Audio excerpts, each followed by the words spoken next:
abra a sua Bíblia em Marcos capítulo 11 e nós vamos ler do verso 12 ao 33, encerrando assim o capítulo. Domingo que vem o pastor Birani será um pastor convidado nosso, já pregou aqui algumas vezes, era pastor lá da Congregacional da Macaxeira e agora está Cajazeiras, é pastor? Cajazeiras, sertão da Paraíba, uns 600 quilômetros daqui, né? É uns 600 quilômetros daqui, longe. Ele vai estar por aqui, né, que ele é daqui, de Recife, e aí a gente aproveitou para fazer um convite. Ele vai estar pregando no próximo domingo e vai dar continuidade à nossa exposição do Evangelho de Marcos, pregando o capítulo 12, fazendo a abertura do capítulo 12. Os irmãos encontraram Marcos 11, do 12 em diante. Diz assim a palavra do Senhor. Deixa eu só abrir o meu esboço aqui, que eu esqueci de abrir. Agora. E no dia seguinte, quando saíram de Betânia, teve fome, e vendo de longe uma figueira que tinha folhas, foi ver se nela acharia alguma coisa. E chegando a ela, não achou senão folhas, porque não era tempo de figos. E Jesus, falando, disse-lhe: nunca mais coma alguém fruto de ti, para sempre. E os seus discípulos ouviram isto. E vieram a Jerusalém. E Jesus, entrando no templo, começou a expulsar os que vendiam e compravam no templo. E derrubou a mesa dos cambistas e as cadeiras dos que vendiam pombas. E não consentia que alguém levasse algum vaso pelo templo. E os ensinava dizendo: não está escrito, a minha casa será chamada por todas as nações casa de oração, mas vós a tendes feito covil de ladrões. E os escribas e principais sacerdotes, tendo ouvido isto, buscavam ocasião para o matar, pois eles o temiam, porque toda a multidão estava admirada acerca da sua doutrina. E sendo já tarde, saiu para fora da cidade. E eles, passando pela manhã, viram que a figueira se tinha secado desde as raízes. E Pedro, lembrando-se, disse-lhe: mestre, eis que a figueira que tu amaldiçoaste se secou. E Jesus respondendo disse-lhes: tende fé em Deus, porque em verdade vos digo que qualquer que disser a este monte: ergue-te e lance-te no mar, e não duvidar em seu coração, mas crê que se fará aquilo que diz, tudo o que disser lhe será feito. Por isso vos digo que todas as coisas que pedires, orando, crede receber, e tê-la-eis. E quando estiverdes orando, perdoai, se tendes alguma coisa contra alguém, para que vosso Pai, que está nos céus, vos perdoe as vossas ofensas. Mas se vós não perdoardes, também vosso Pai que está nos céus vos não perdoará as vossas ofensas.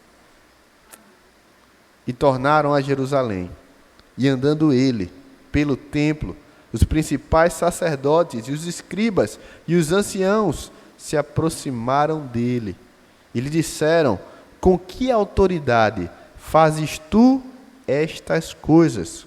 Ou quem te deu tal autoridade para fazer estas coisas?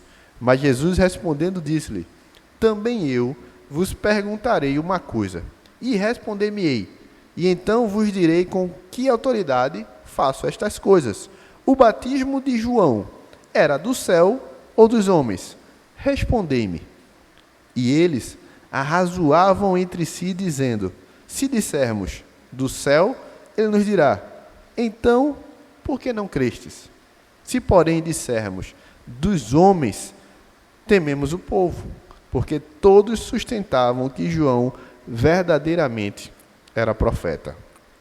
E respondendo, disseram a Jesus: não sabemos. E Jesus lhe replicou: também eu vos não direi com que autoridade faço estas coisas. Vamos orar?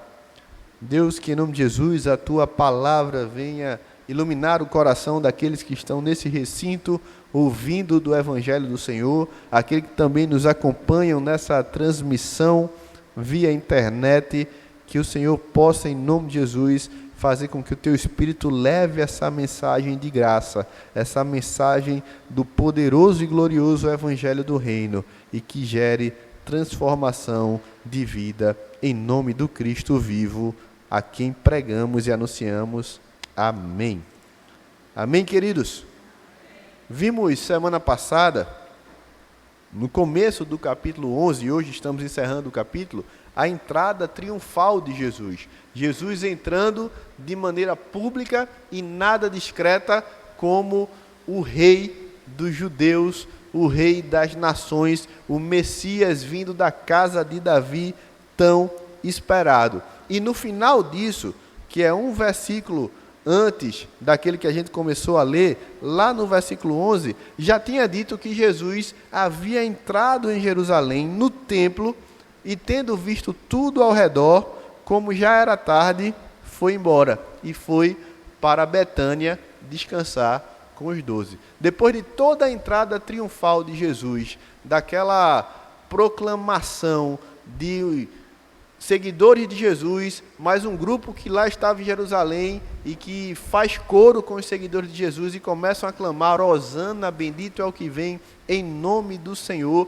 Olham Jesus realmente como um rei, e muitos, de maneira a terem fé, veem Jesus como Messias. Alguns outros, talvez no calor do momento, estão clamando por um Messias, mas um Messias, como vimos na mensagem anterior, muito diferente daquilo que Jesus traz em sua pessoa e em sua proposta messiânica. Eles queriam um Messias político, eles queriam um Messias militarizado, eles queriam um Messias belicoso, e Jesus vem humilde, ele vem como um rei que é um rei da paz, ele vem como um rei que é um rei da justiça. Mas com toda certeza, irmãos, quando Jesus, depois daquela sua entrada, ele vai até o templo, ele vê, e com toda certeza já tinha visto outras vezes, aquilo que acontecia no templo, sobretudo no chamado Pátio dos Gentios, que é a área externa do templo, era o primeiro recinto. Assim que você entrava no templo, havia o chamado Pátio dos Gentios, onde era permitido que aquele que não é judeu, aquele que é estrangeiro, chamado pelos judeus de gentio, pudesse então ali entrar também. E Jesus, quando ele olha o que acontece ali, ele vai para Betânia, porque já era tarde e o templo fechava ali de tardezinha para a noite, por volta das 6 horas da noite. Vai para Betânia, lá descansa e volta no dia seguinte para Jerusalém. E é no dia seguinte que Jesus vai então para o templo e faz um rebuliço danado, porque Jesus Cristo, ele vai chegar lá e vai virar mesa, vai virar cadeira, vai perguntar: quem é que está transformando a casa do meu pai, que é a casa de oração, em covil de salteadores, em covil de ladrões? Ele vai condenar a comercialização que tinha usurpado o verdadeiro sentido do santuário, o verdadeiro sentido ali do templo. Só que antes de chegar em Jerusalém, há uma história que nos é contada em duas partes. Antes de chegar em Jerusalém, é contada a história da figueira. E depois, quando ele volta de Jerusalém, no dia seguinte, quando os discípulos veem a figueira seca, tem-se a continuação dessa história. A gente vai falar dessa história da figueira, vai buscar entender o que aconteceu com isso, porque algumas pessoas têm muita dificuldade com essa passagem da figueira. Por que Jesus vai amaldiçoar a figueira? E quando o texto diz que nem era tempo de figo. Não era tempo de figo, a figueira não tinha figo e Jesus amaldiçoa. Por que Jesus faz isso? A gente vai buscar entender, irmãos, e vai buscar também compreender que essa história dentro da história, que é a história da purificação do templo, está conectada. quando a gente entendeu o que aconteceu aqui, nessa limpeza, nessa purificação no templo, a gente volta então para a história da figueira e busca então compreender o porquê que Jesus a amaldiçoou e ela secou até as suas raízes. Jesus, quando chega no templo, ele se depara com a balbúrdia do pátio dos gentios. Imagine você, talvez hoje mais não, mas 5 anos atrás, uma década atrás, você chegando ali, nesse período agora de final de ano, né? Nesse período da festa do Natal, do Ano Novo, ali na Rua Nova, no centro da cidade, ali no Vucu Vucu, no calor, cheio de gente, aquela gritaria, as lojas, cada uma com um som natalino diferente, Simone cantando, então é Natal, o que você fez? O ano termina e nasce outra vez, e o camarada do lado de fora batendo palma lá, vendendo alguma coisa, meia, 3 pares são 5, e outro vendendo caldo de cana com coxinha, e a mulher na frente, self-service sem balança, self-service sem balança, venha, aquela agitação, e você com sede, você cansado. Junte isso, vamos dizer assim, estava tendo uma feira de animais, e aí toma barulho de animal. Imagina a confusão, imagina a buvuca que não era. Era assim que estava o pátio dos gentios.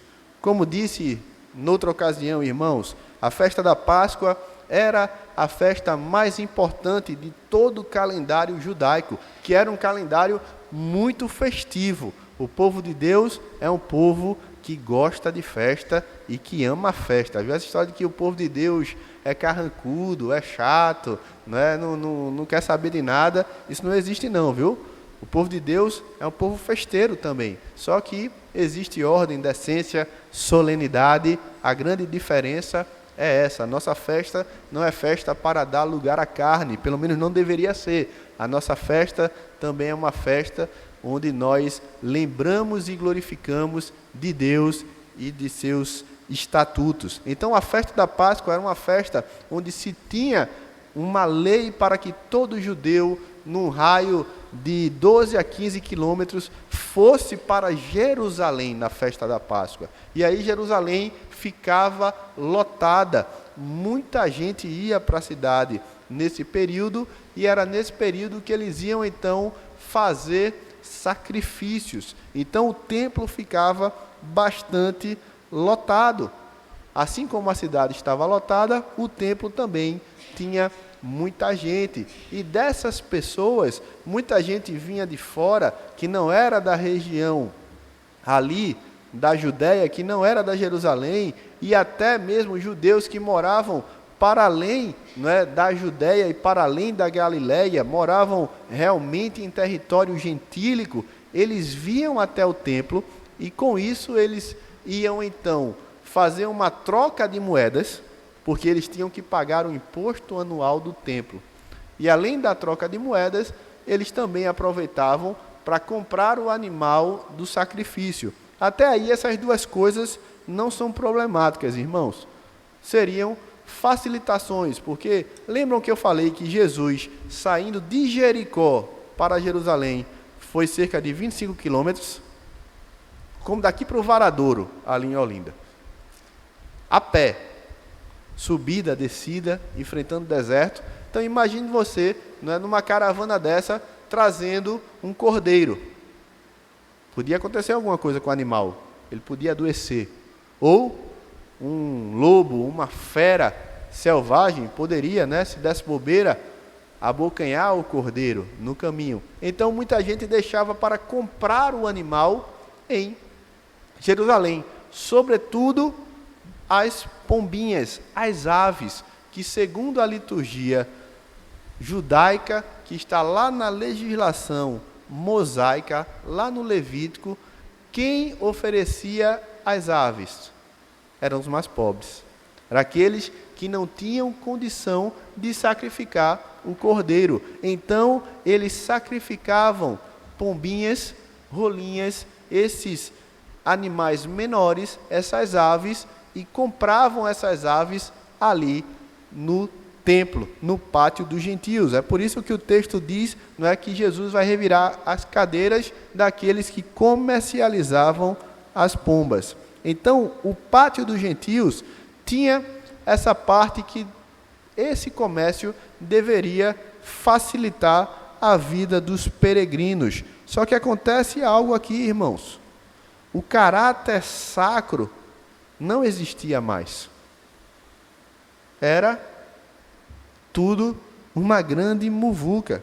E além disso, toda essa atmosfera voltada apenas para o comercial, ela tirava a solenidade que uma casa de oração precisava ter.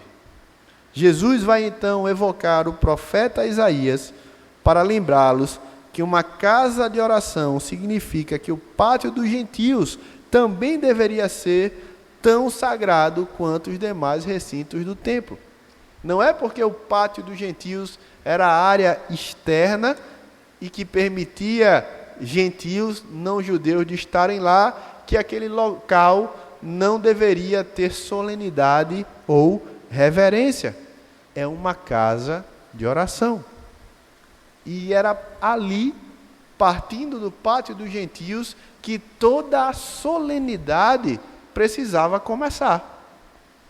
A ideia de quando se entra, irmãos, numa casa de oração, como era o templo, mas podemos falar também, obviamente, que nossos prédios religiosos não são iguais, não é, ao templo de Jerusalém, mas no sentido de serem uma casa de oração, no sentido de serem um lugar onde os cultos públicos acontecem. Aqui, quando nós entramos por essas portas, nós devemos ser tomados pela ideia de que Deus se faz presente em seu poder e santidade, porque o seu povo está invocando o seu nome, e existe um caráter santo, e um caráter santo requer solenidade, um caráter santo requer reverência. É por isso que o culto ele tem que ser solene. Tem gente que acha que culto solene é chatice, né? De culto solene é um negócio meio chato, né? Culto solene, por que não pode ser um culto da vontade de pular? Por que não pode ser um culto, vamos aqui abrir os corredores para a gente sair correndo, à torto e à direito? Por que não pode ser uma bagunça santa? Não tem bagunça santa, irmãos. Uma casa de oração precisa de uma atmosfera de reverência e de solenidade. Isaías, diante da visão do trono de Deus, Isaías nem sai correndo, nem dançando, nem pulando. Ele se prostra. João, quando vê o Cordeiro entronizado, João se prostra. Diante da presença de Deus, nós devemos nos prostrar em reverência e solenidade. Jesus Cristo está aqui denunciando a irreverência e o caráter dessacralizado logo que se entra no templo.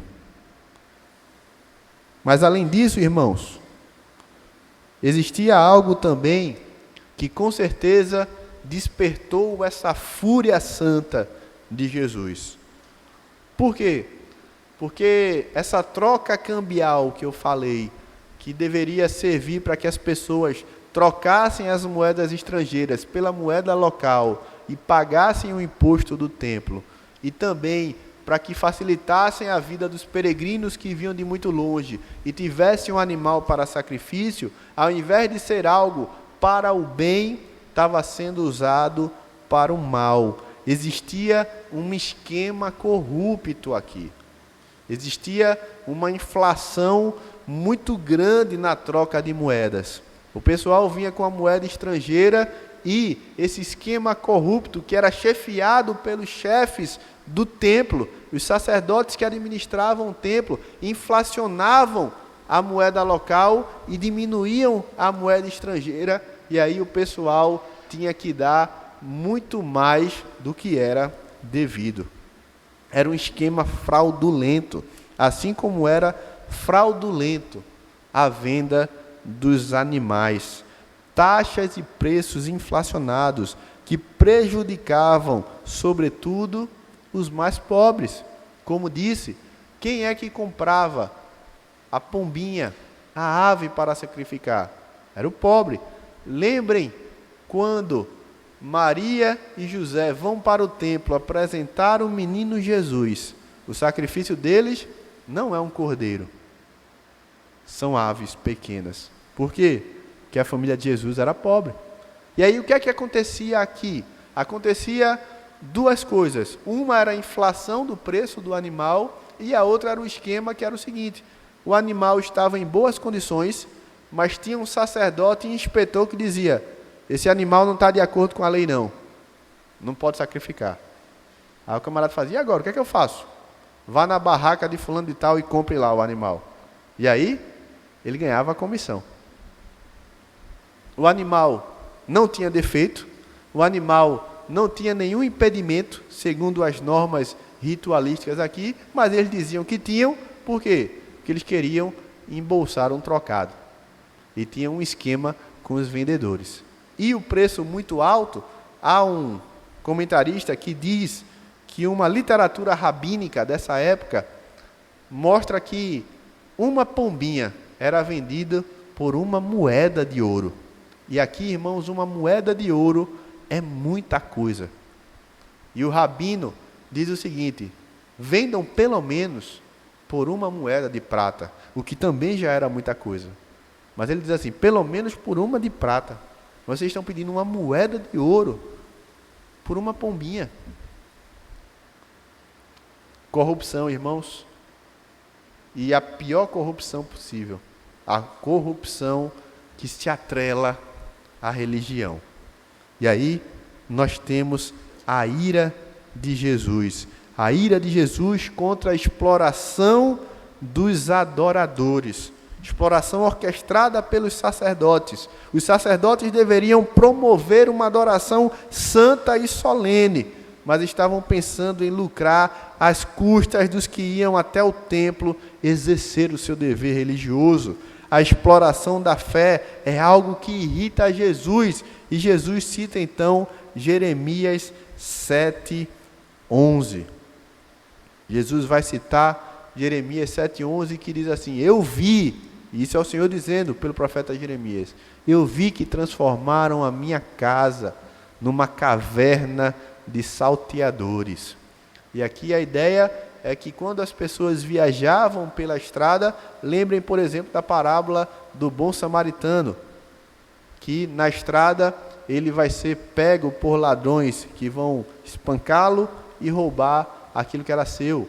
Ali naquelas estradas, pelo deserto principalmente, haviam as cavernas que ficavam nos pés das montanhas, e os salteadores ficavam nessas cavernas. E quando vinha um desavisado ou uma caravana pequena, eles iam lá em bando e assaltavam as pessoas.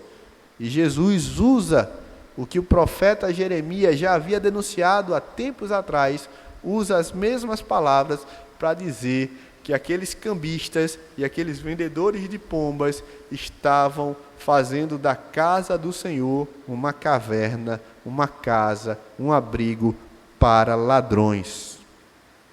Jesus se ira contra isso, irmãos. Não só naquela época, mas hoje também. Jesus se ira, Jesus odeia a comercialização e a exploração da fé.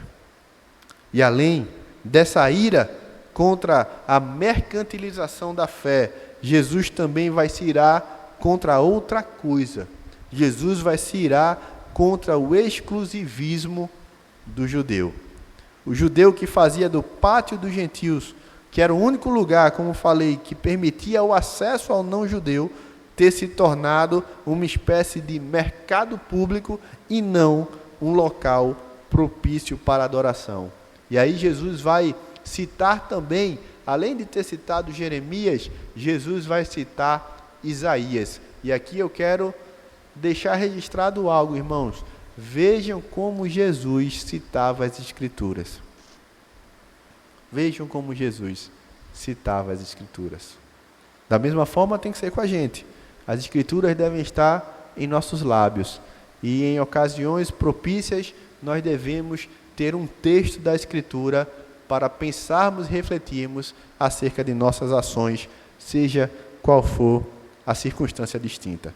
E aí, quando o Jesus vai citar Isaías, ele vai citar Isaías 56, o versículo 7, que é a culminância de uma palavra que começa no primeiro versículo de Isaías 56, onde Deus fala que vai conceder um lugar em sua casa, referindo-se ao templo, ao estrangeiro que se converter às palavras e aos estatutos, à lei divina.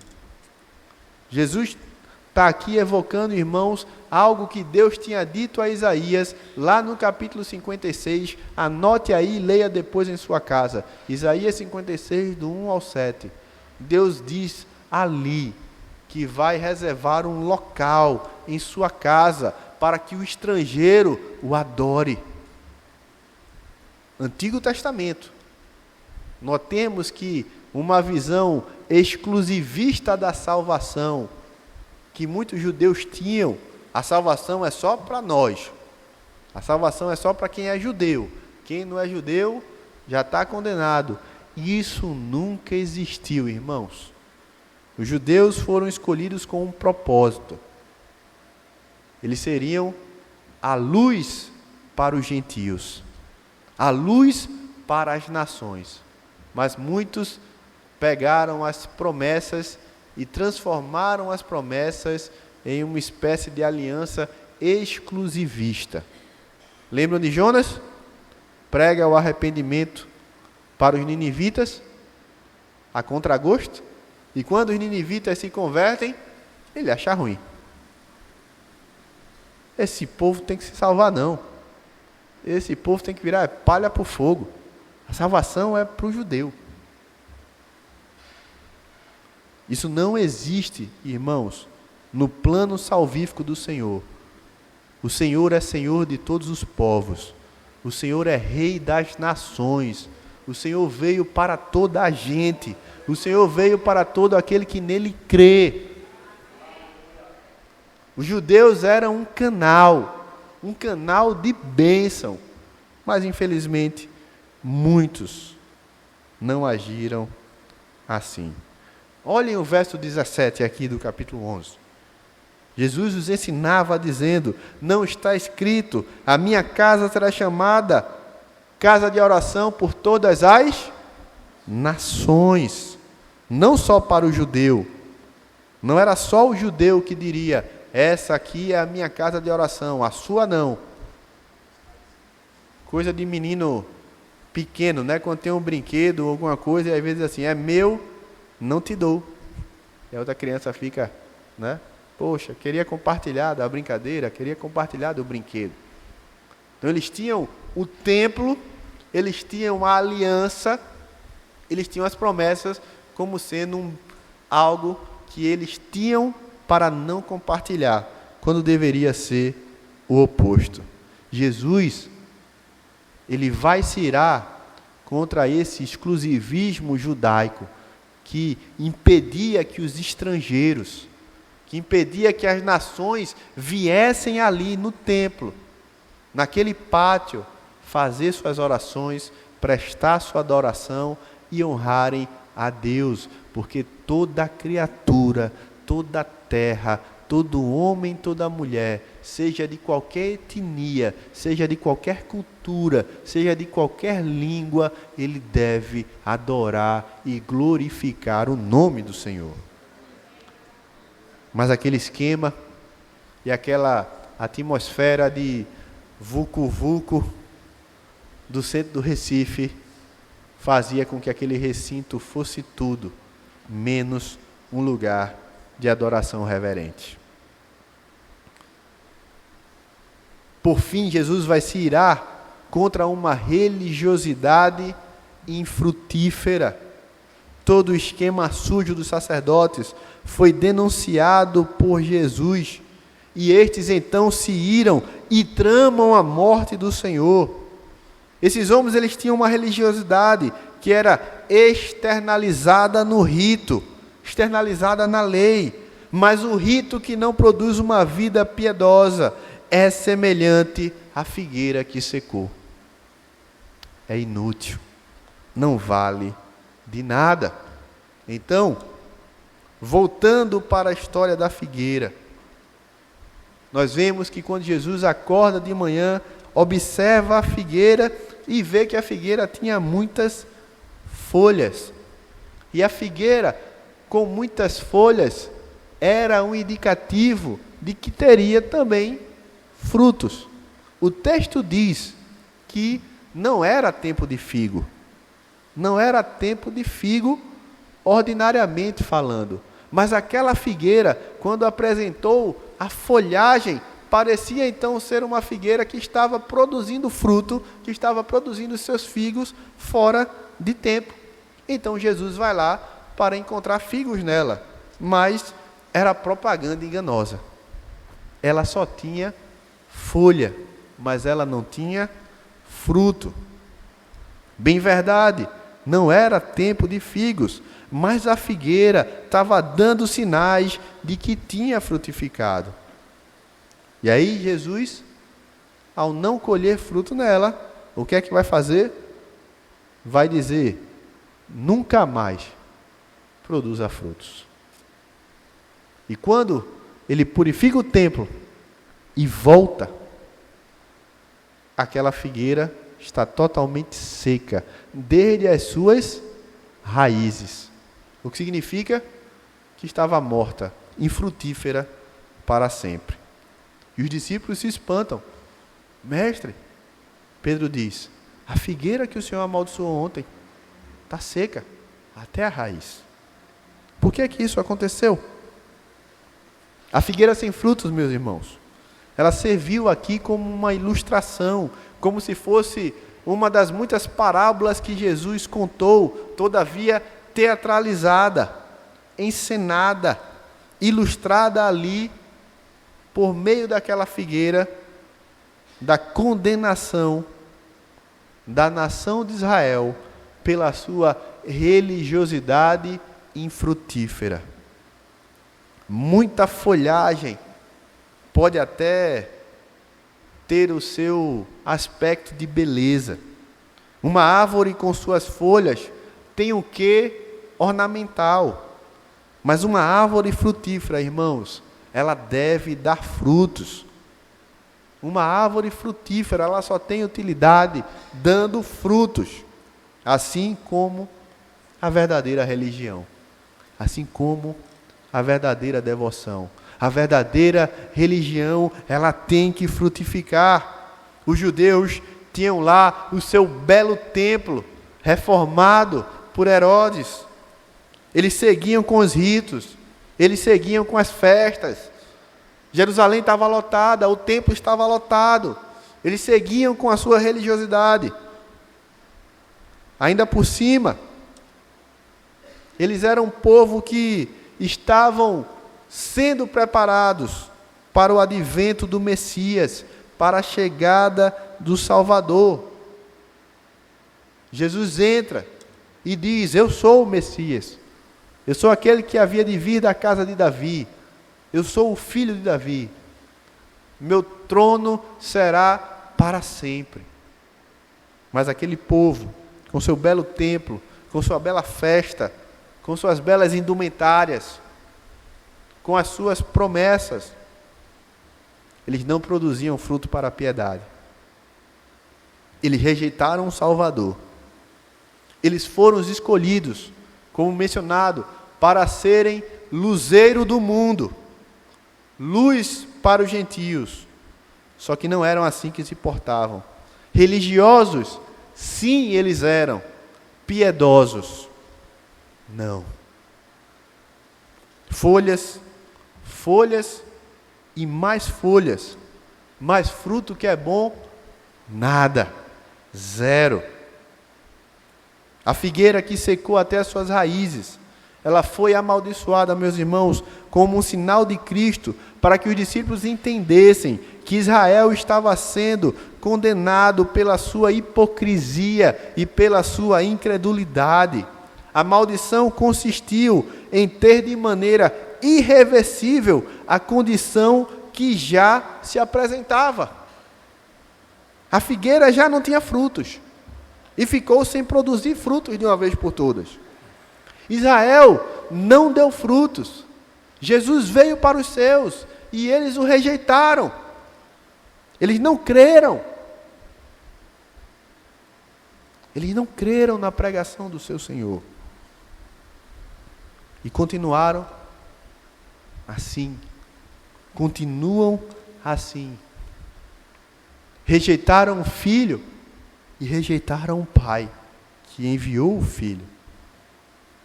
Então assim será a sua condição como nação. Como nação, Israel não é mais a receptora das promessas de Deus como foi outrora.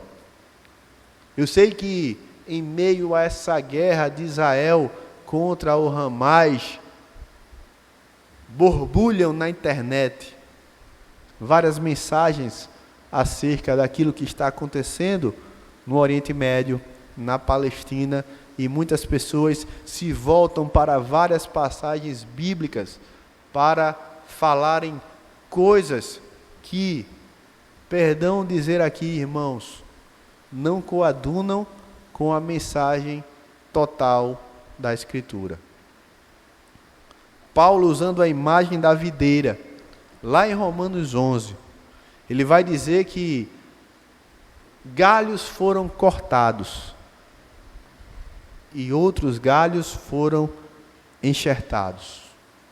Isso não significa, irmãos, e aqui prestem atenção no que eu vou dizer, isso não significa que nenhum judeu pode ser salvo. Não é isso.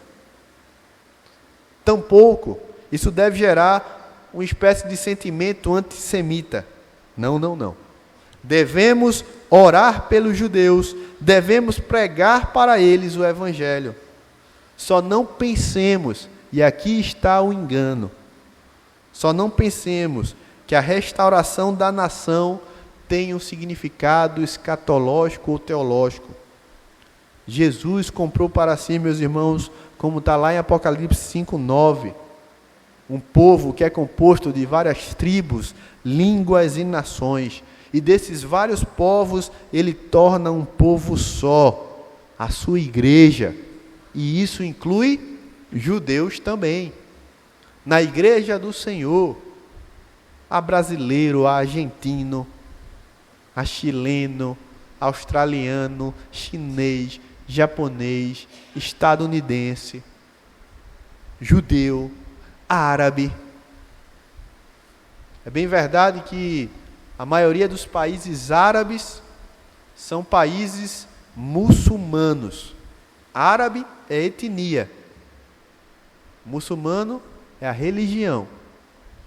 Mas Deus também está trabalhando no meio dos árabes, irmãos.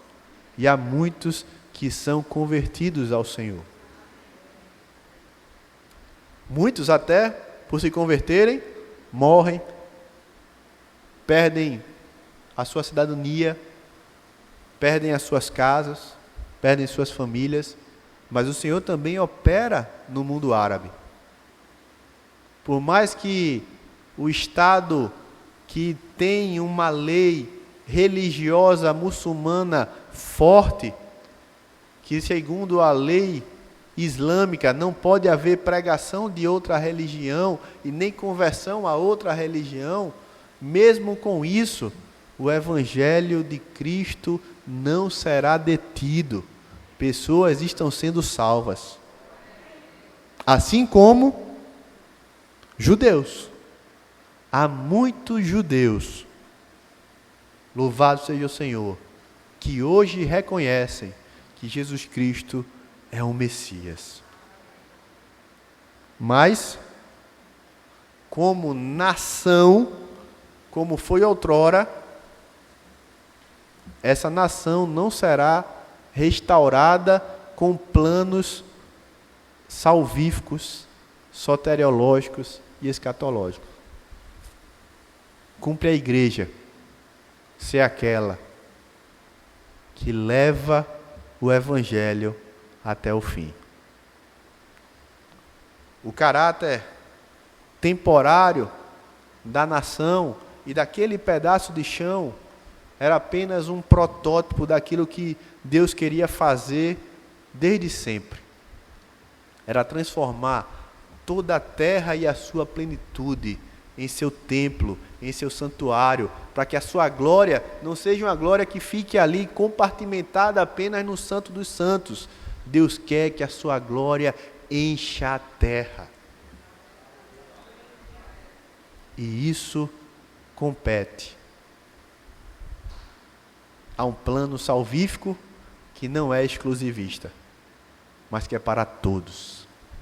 É por isso que o apóstolo Paulo, ele prega para gentios e pega a briga com os judeus que tinham um caráter exclusivista das promessas do Antigo Testamento. Deus nunca fez acepção de pessoas. Ele usou os judeus para determinado fim, que era alcançar os gentios. Deus usou os judeus como povo para que a sua revelação progredisse e fosse se desenrolando no limiar da história. Deus usou os judeus para que Jesus, nascido de mulher, nascesse daquele povo, sendo ali um judeu. Olha só quanto privilégio, né? Quanto privilégio. Todavia, lembre-se, irmãos, eles rejeitaram o Senhor. Essa figueira que secou, por ser infrutífera, representava uma nação que, por incredulidade, não produzia frutos, mas só folhagem. Eles tinham ali Jesus, rei, profeta e sacerdote. Ele tinha Jesus, cordeiro imolado desde a eternidade, o Cordeiro Santo de Deus que tira o pecado do mundo. Mas eles preferiram continuar no esquema de compra e venda de animais inflacionados. Folhas, folhas e folhas. Após falar sobre a figueira, nós temos então uma parte aqui do capítulo 11, onde Cristo aproveita a ocasião para falar sobre oração. A oração que deveria acontecer no pátio dos gentios e não acontecia. Jesus vai falar de oração para os seus discípulos. Ele usa a ocasião propícia para tal. E Jesus nos diz que a oração, ela precisa ocorrer com fé. Quando nós chegamos até Deus com nossas petições, meus irmãos, nós devemos pedir com fé. E fé é confiar. Você confia em Deus? Ore. Você está passando por uma situação que é muito difícil. A vida é difícil. E são diversas as ocasiões em que ela se torna ainda mais difícil. Porque vem uma doença, vem um desemprego, vem uma crise particular, ou vem uma crise generalizada, como foi a Covid. Vocês lembram ainda da Covid? Recente, né? Ou vem uma guerra que eclode, e você acorda ao som de bombas e sirenes e tiros. As dificuldades e as aflições desse mundo são muitas. No mundo tereis aflições. O Senhor Jesus disse isso e não negou isso a ninguém. Mas tende bom ânimo, eu venci o mundo. Diante das dificuldades, diante das situações ruins, diante da doença, diante da morte, diante do problema financeiro, diante de uma crise na relação com o cônjuge, na relação com o filho, diante de uma crise nacional, diante desse calor da moléstia, como diz o nordestino, que a gente está vivendo, que você diz: Senhor, eu só tenho um ventilador velho, um teco-teco aqui, que faz mais zoada do que venta, misericórdia. Deixa eu aproveitar a Black Friday para comprar um ar. Me ajuda, Senhor. Peça com fé. A oração precisa ocorrer com fé. Jesus disse: se tiver fé, você pode mover montanha. E isso era um adágio, irmãos, comum da época, sobre dificuldades. A gente tem um adágio parecido aqui. Já viram uma coisa que o pessoal diz assim: olha, rapaz, aquilo ali é nó cego, viu? É que nem arranca toco. Eu estou arrancando um toco. Já viram alguém falando assim? Já falaram assim? Pronto, o adágio do judeu era mover montanha. Rapaz, eu tenho uma montanha para remover. Imagina remover uma montanha. Quando o camarada dizia isso: rapaz, eu tenho uma montanha para remover, ele está dizendo: eu tenho um problemão para resolver. Jesus disse: se tiver fé, você pode dizer a essa montanha: sai daí e lança-te ao mar. A oração precisa ocorrer com fé. Mas também ela precisa ser feita por alguém que pede em conformidade com a lei de Deus, com a vontade de Deus, com aquilo que Deus revela em sua palavra. A oração ela precisa ser exercida por uma alma piedosa, por uma alma caridosa, que apresenta um coração brando que é disposto a perdoar ofensas e amar aquele que nos tem ofendido. Não é assim que nos diz o trecho da oração ensinada a nós pelo próprio Senhor? Perdoai as nossas ofensas, assim como nós perdoamos aqueles que nos têm ofendido. Tem um filme brasileiro, já um pouco antigo, acho que ele é de 2002, já tem uns 20 anos. Na época foi muito polêmico, porque é um filme muito violento, retratando ali a escalada do tráfico numa das comunidades carentes do Rio de Janeiro, Cidade de Deus. Assisti aquele filme ainda adolescente, estava terminando o ensino médio. Eu fiquei impactado com aquele filme. E uma das cenas que mais me impactou é de que um dos traficantes, o chamado Zé Pequeno, ele vai lá para a religião dele de matriz africana, para ter uma reza, uma bênção. É lá que ele muda de nome. O pai de santo vai dizer que ele vai se chamar agora por esse nome, Zé Pequeno. E depois ele vai sair dessa reza, vai chamar os seus comparsas, os outros traficantes, e vai dizer: hoje a gente vai tomar toda a boca de fumo de todo traficante da cidade de Deus, e a cidade de Deus vai ser nossa. Monopólio do tráfico. A gente vai sair tomando todas as bocas de fumo. E aí, antes de fazer isso, que é sair matando todo mundo de todas as bocas de fumo e dizendo: essa boca de fumo agora é minha, de Zé Pequeno, eles fazem uma oração. Eles fazem a oração do Pai Nosso.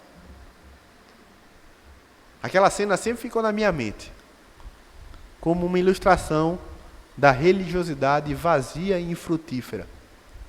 O camarada estava lá orando a oração do Pai Nosso, num trecho que diz assim: perdoai as nossas ofensas, assim como nós perdoamos a quem nos tem ofendido. Rezaram isso. Repetiram essas palavras, mas essas palavras não tinham nenhum significado, porque logo em seguida eles saíram, foi matando todo mundo. Como é que pode, né, meus irmãos? É um retrato de como a religião ela pode ser desprovida do real sentido.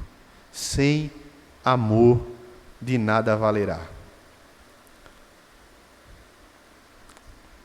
O apóstolo Paulo, No capítulo 13 da sua primeira carta aos Coríntios, ele fala que 3 coisas devem andar lado a lado com todos os crentes: a fé, a esperança e o amor.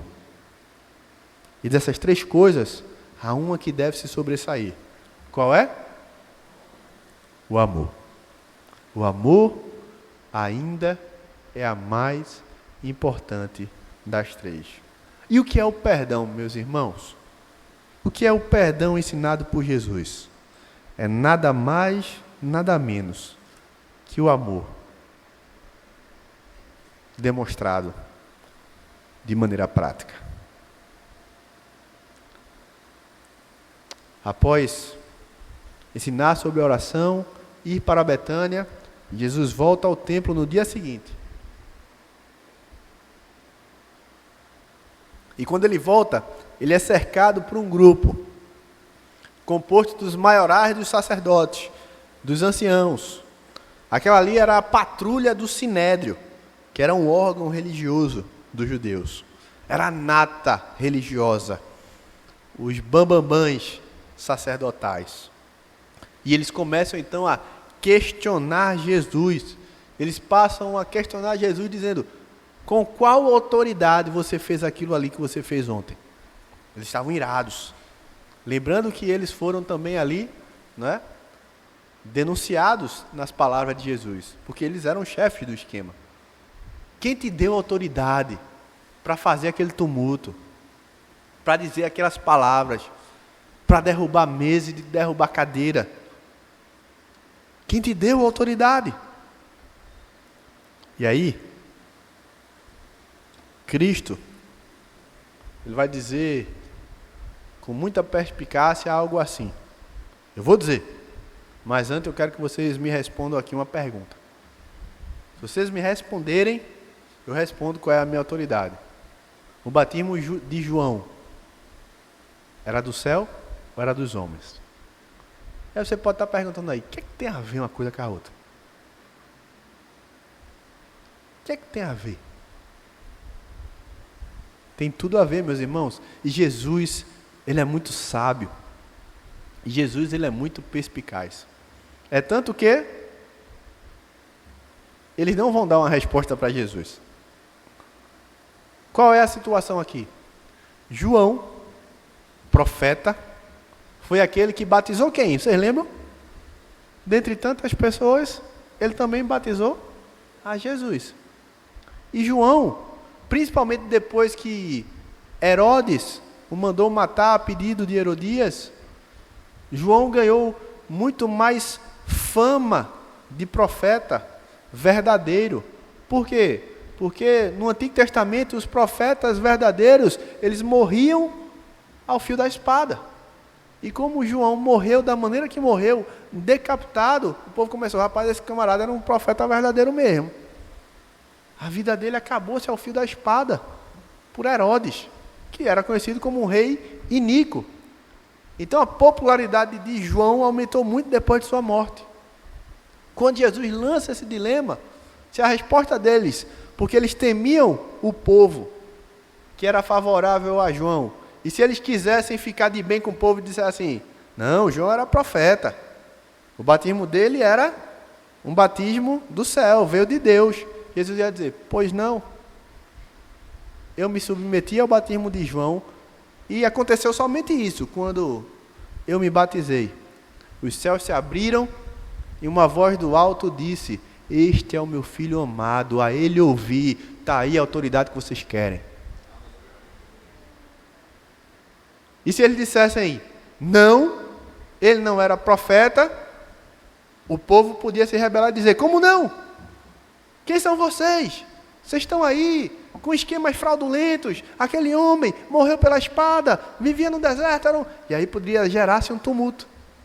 Então, diante daquela situação estreita, eles decidem nada falar. Eles dizem: não sabemos. Com medo ou de respaldarem o que Jesus queria respaldar, que era a sua autoridade, ou com medo de um levante popular. Eles dizem, não sabemos.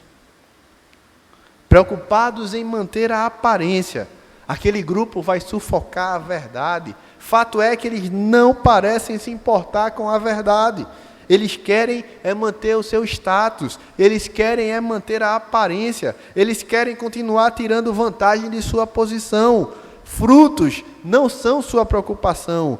Eles estão muito ocupados com as folhas.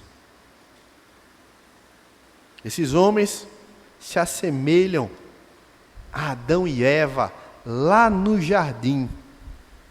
Adão e Eva, quando pecam, quando desobedecem ao Senhor,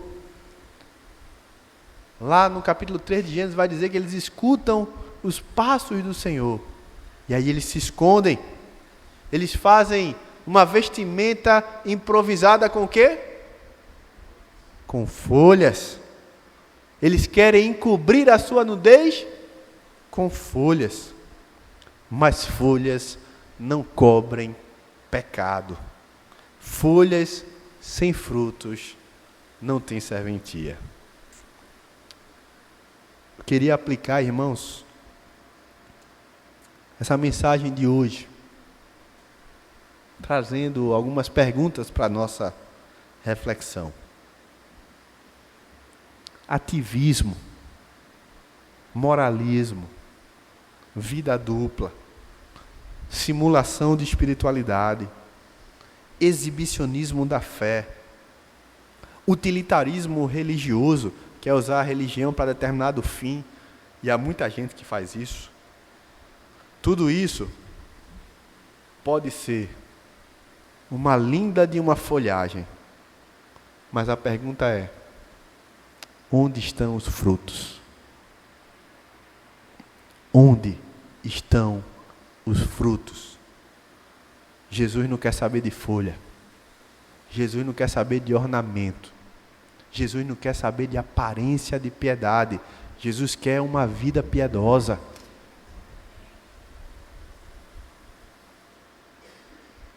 Onde estão os frutos?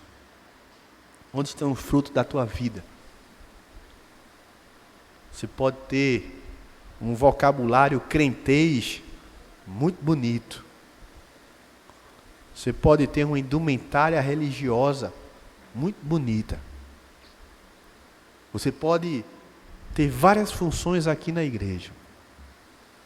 Onde estão os frutos? Essa é a pergunta para você refletir nessa noite. Segundo, a minha oração, a minha vida de oração, ela revela um caráter egocêntrico, ou minha oração revela que eu ando em conformidade com o padrão altruísta de Deus? A oração que Deus ouve não é uma oração egoísta, irmãos, nem uma oração de um coração duro e ranzinza. É a oração de um coração quebrando, que é quebrantado, que é contrito, que ama, que perdoa, que serve. Aí você diz: pastor, mas não dá para eu perdoar fulano não, que o que ele fez foi grave demais. E eu acredito que foi grave demais. Não duvido de você não. Mas maior gravidade são os meus e os teus pecados diante de Deus. E Ele perdoou. Ele não liberou perdão para você, para que você retenha perdão não, meu irmão. Não retenha o perdão. Perdoe. Ele não merece. É por causa disso. Perdão não é merecimento. Perdão se dá a quem não merece. Ou você merecia o perdão de Deus? Vocês lembram da parábola do homem que devia ao rei?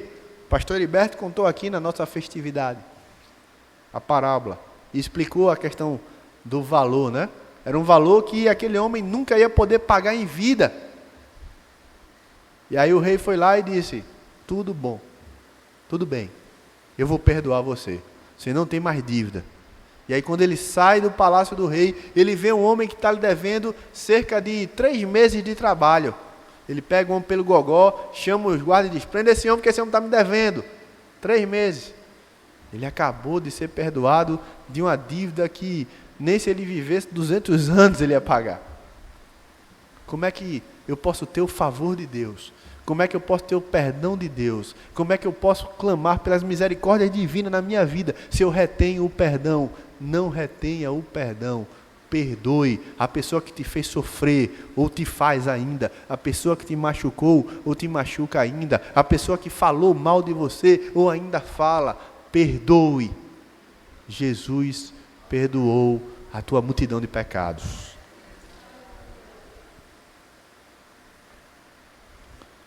Aí você diz: pastor, não é fácil não. E ninguém disse que seria. Terceiro, como vou viver e pregar o Evangelho sem disposição de perdoar, sendo o Evangelho, escute isso, as boas novas da salvação pelos nossos pecados. E essa boa nova de salvação pelos nossos pecados é exatamente o perdão que nós temos de Jesus. Como é que eu vou pregar o Evangelho? Como é que eu vou viver o Evangelho? Deus está te chamando para frutificar.